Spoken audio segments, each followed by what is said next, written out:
Hello students, welcome to our channel SD Biology Classes. In my last video, I have talked about hypogynous, perigynous and epigynous flower.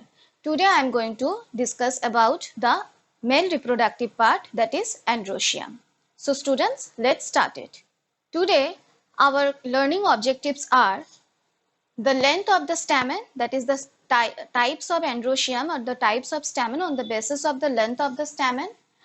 We will discuss about the attachment of filament to anther lobe, how in different way they are attached to the anther lobe. We will also discuss about the cohesion of the stamen and the most important part of the video, that is assignment. So first of all, we will discuss about the length of the stamen.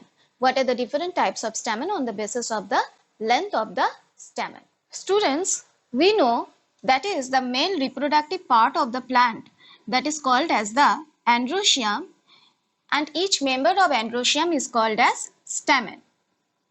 It consists of mainly two parts, the filament and the anther. The anther contains the pollen grains. There is a tissue by which the two anthers attach to each other, and this tissue is known as the connective. Now the length of the filament can vary from one flower to another flower. On the basis of the length of the stamen or length of the filament, we can see that there are two different types of stamen. One is called as the didynamous stamen. What is didynamous stamen? When in a flower, suppose 4 stamens are there, and out of these 4 stamens, 2 are smaller in length and 2 are larger in length. Then this type of stamens are called as the didynamous stamen. So here we are getting the stamen in 2+2 arrangement. We are getting this type of stamens in the family Lamiaceae. Also, example of Lamiaceae or one member of Lamiaceae family is Ocimum. Another type of stamen is called as the tetradynamous arrangement of the stamen. In this case, what happens here? Suppose total number of stamens are 6.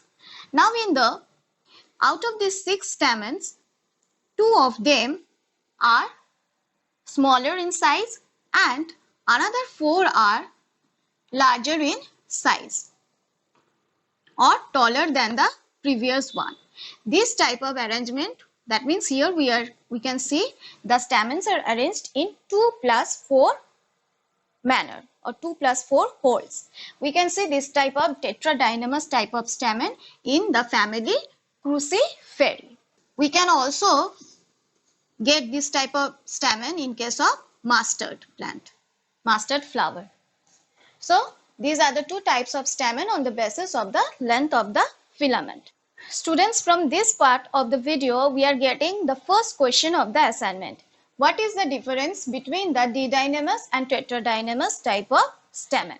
Now here we have different types of stamens on the basis of the attachment of filament to the anther lobe. First of all, adnate type of filament. Here the filament runs from the apex to from base to the apex of the anther. That means throughout the anther they are present. The filament is present throughout the anther, and this type of attachment of filament to the anther is called as the adnate. We can see it in Michelia and also in Magnolia. The common name of Michelia is champa.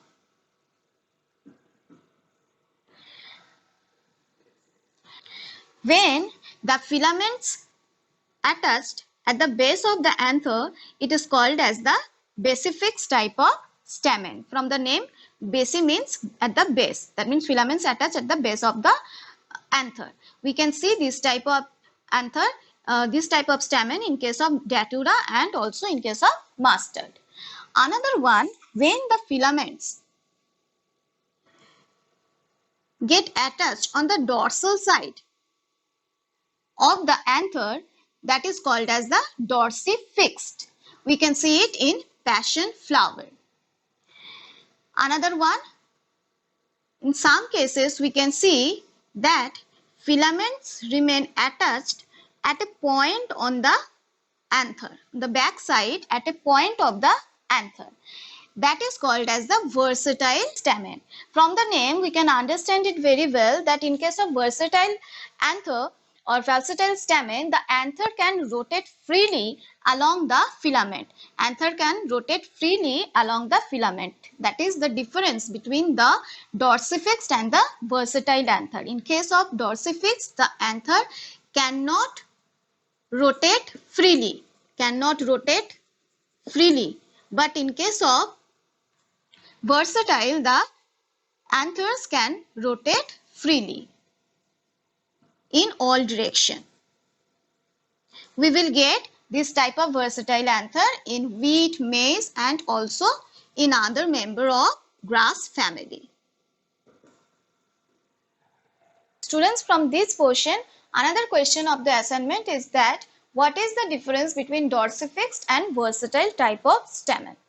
Now students, when we see different types of flower, we can see that sometimes the stamens remain freely and sometimes they are fused with each other or fused with some other parts of the flower.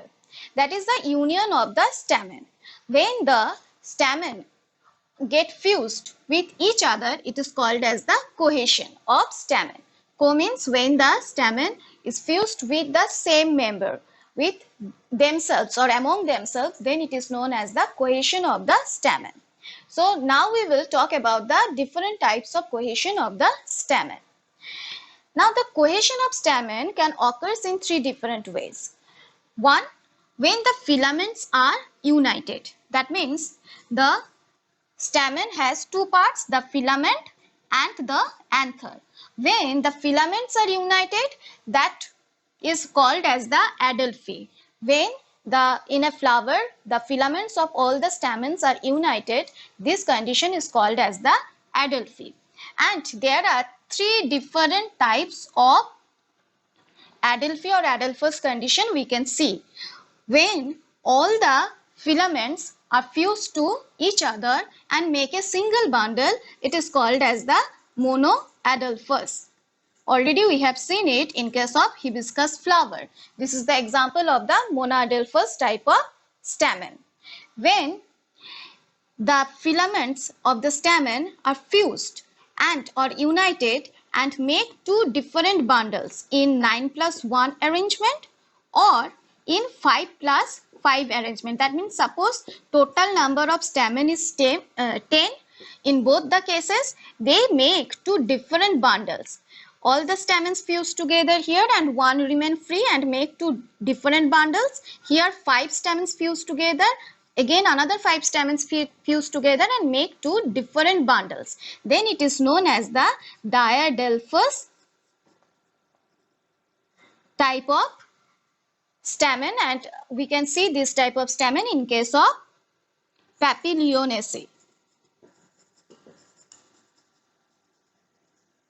In case of P.